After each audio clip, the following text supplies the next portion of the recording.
역사의 끝에 있게 될 어떤 특정한 시즌, 특정한 어떤 날들에 대해서 끊임없이 경종하여 들려주고 있습니다.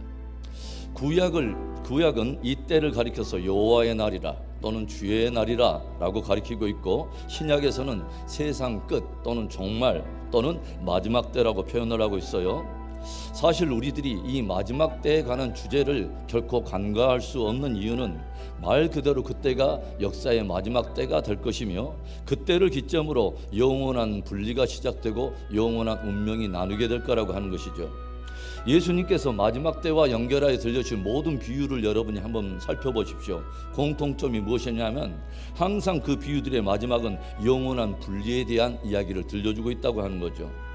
5달란트, 2달란트를 받아서 충성되게 일했던 종들과 1달란트를 받아서 그것을 고스란히 땅에 묻어두었던 게으른 종이 결국은 그 운명이 나누게 되는 것을 우리가 봅니다.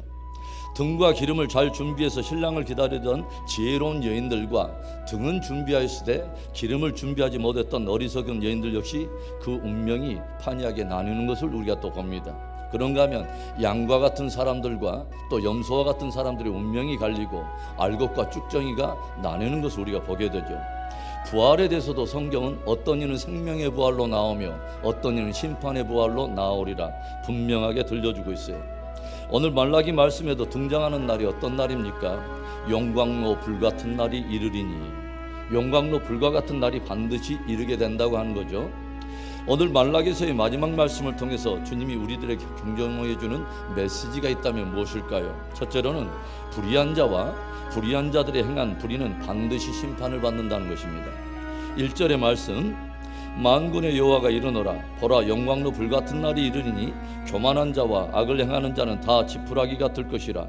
그 이르는 날에 그들을 살라 그 뿌리와 가지를 남기지 아니할 것이로되. 오늘 말라기서도 역사의 마지막 때를 가리켜서 어떻게 표현하냐면 용광로 불같은 날이라 라고 들려주고 있어요. 여러분, 용광로가 무엇을 하는 기구죠?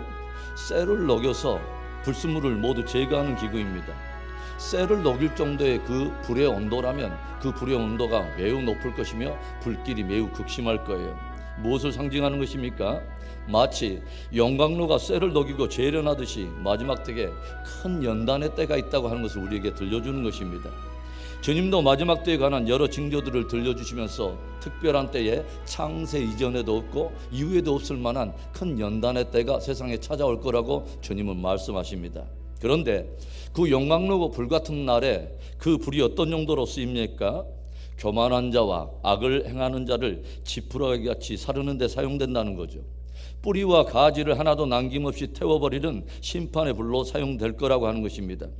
불의한 자와 불의한 자들이 행한 바로 그 불의는 반드시 심판을 받는다는 것을 경고하신 것입니다. 성경은 첫 지구적 심판이 물로 이루어졌지만 마지막 전 지구적 심판은 불로 이루어질 것을 우리에게 들려줘요. 여러분, 용광로 불같은 날이 이르러서 교만한 자와 악을 행하는 자들을 사르는 심판이 작정되었다고 하는 이 경고를 들려주시는 이유가 무엇일까요? 인생들로 하여금 교만과 악을 피하고 심판을 면하라고 하는 경종의 복음이 아니겠습니까? 이 날이 하나님께로부터 작정이 되었다면 과연 우리는 어떤 사람이 되어야 하는가, 나는 어떤 믿음을 준비하는 것이 합당한가를 깊이 묵상해 보라는 것이죠. 베드로후서 3장 10절부터 13절에도 베드로 사도가 주의 몸된 교회와 성도들에게 이런 말을 경종하여 들려주죠.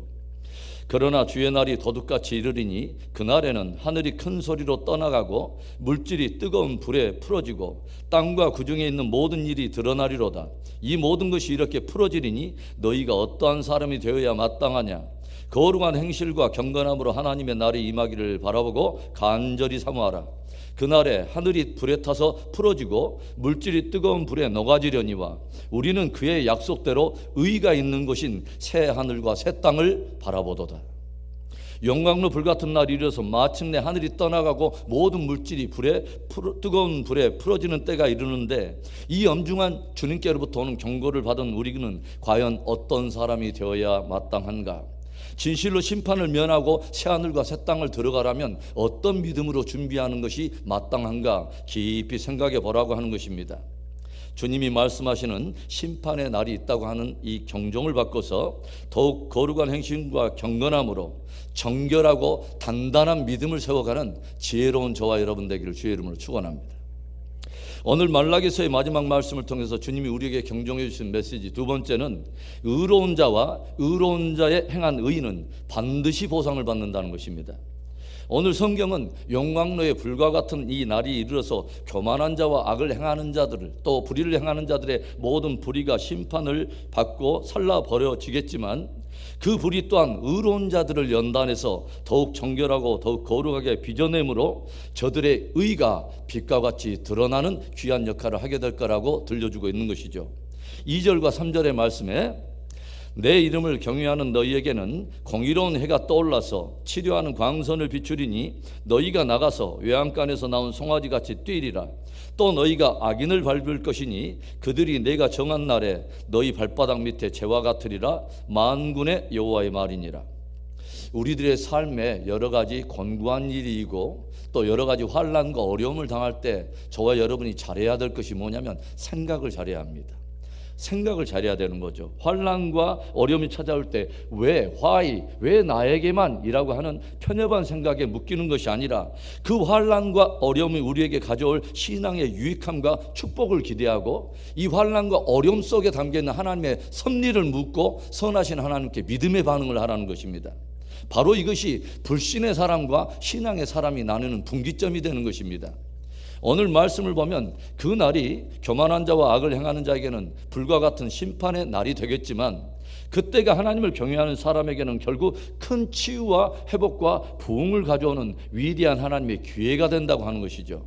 그러니까 하나님을 경외하는 사람들은 바로 그 연단의 때에도 그 환난과 연단으로 인해서 더욱더 큰 회복과 영광이 임하게 될 것을 기대하고 오히려 정금 같은 믿음을 준비한다는 것입니다. 그러더니 마침내 저들에게 의의 태양이 떠오르게 되고 큰 치유가 일어나며 외양간의 송아지가 밖에 뛰어노는 것처럼 큰 자유와 영광이 저들의 몫이 되게 된다고 하는 거죠. 그리고 그뿐만 아니라 저들이 악인을 밟으며 주의 심판 권세에 참여하는 자가 될 거라고 하는 것입니다. 우리는 교만한 자와 악을 행하는 자 그리고 불의를 행하는 자들의 그 불의가 반드시 심판을 받게 된다는 것을 경고로 받아야 되겠지만 또한 의로운 자와 의로운 자가 행한 모든 의가 보상을 받는다고 하는 이 복음도 소망으로 받아야 된다고 하는 것이죠. 이 복된 산 소망을 마음에 품고서 오늘에 당하는 고난과 어려움 속에서도 믿음으로 거뜬히 이겨내는 축복된 믿음이 되기를 주의 이름으로 축원합니다. 오늘 말라기서의 마지막 말씀을 통해서 주님이 우리에게 경종해 주시는 마지막 도전의 말씀은 마음을 다해서 하나님의 말씀을 토대로 회개적인 열매를 맺으라는 것입니다. 오늘 말라기서는 교만하고 불의한 자에 대한 심판과 의로운 자와 하나님을 경외하는 자에 대한 보상을 다루면서 마지막으로 하나님께서 모세를 통해서 당신의 백성들에게 주신 하나님의 말씀 율례와 법도로 모든 사람들의 시선을 다시 이끌어가고 있는 것을 우리가 보게 되죠. 4절의 말씀, 너희는 내가 호렙에서 온 이스라엘을 위하여 내 종 모세에게 명령한 법 곧 율례와 법도를 기억하라. 성경은 종말에 이루어질 심판과 구원, 징계와 보상 그리고 영원한 분리에 대한 이야기를 다루면서 그 종말을 바라보고 있는 우리들을 다시 오늘의 삶의 자리로 이끌어가는 것을 우리가 보게 되죠. 그 종말에 대한 엄중한 경종을 받았으니 이제는 종말적 징조에 사로잡혀서 현재적인 삶을 다 뒤로하고 극단적인 삶을 살라고 하는 것이 아니라 그 엄중한 종말이 있음을 알았기에 이제는 오늘의 나의 삶과 신앙의 숭고한 자리에 다시 돌아와서 하나님의 말씀을 붙들고 하루하루 신실한 삶을 살아내라는 것입니다. 그것이 진짜 성경이 말하는 종말 성도의 신앙이라고 하는 것이죠. 사랑하는 성도 여러분, 여러분은 종말에 나타날 참된 구원과 심판 그리고 징계와 보상, 영원한 분리에 대한 하나님께로부터 들려오는 복음을 믿습니까? 그렇다면 이제 하나님의 말씀으로 돌아와 말씀에 내 삶과 신앙을 비추어서 회개적인 좋은 열매를 맺을 수 있기를 바랍니다. 계시록에 기록된 말씀으로 함께 마치려고 합니다. 계시록 22장 14절의 말씀에 우리 함께 읽습니다. 자기 두루마기를 빠는 자들은 복이 있으니 이는 그들이 생명나무에 나아가며 문들을 통하여 성에 들어갈 권세를 받으려 함이로다. 생명나무에 나아가며 성에 들어갈 권세를 얻으려고 하는 자마다 자기의 두루마기를 빤다는 거죠. 성경이 말하는 두루마기는 삶과 행위를 말하는 거죠. 어떤 신앙이 가장 최고의 복이더냐? 어떤 징조를 쫓아가 가지고 쟁장한 박시한 지식을 얻는 것이 좋은 것이 아니라 진짜 그날이 있음을 알기 하나님의 말씀에 비춰서 내 생각을 빨고 그 말씀에 내 영혼을 비춰서 내 묵상을 빨고 내 가치관을 빨고 내 삶의 행위를 빠는 그 사람이 복이 있다는 것입니다. 좋은 그 열매를 맺는 저와 여러분 되기를 축원합니다.